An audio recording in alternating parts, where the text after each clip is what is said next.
ఎదురవన అన్నిపై ఉన్నావంటే నిదరవన కలలే కన్నావంటే నిజమై ముందుకి రానా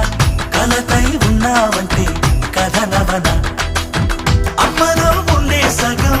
అక్షరం నేనే నాన్నలో రెండో సగం లక్షణం నేనే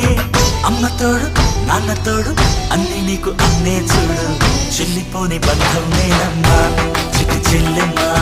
వెళ్ళిపోని చుట్టం నేనే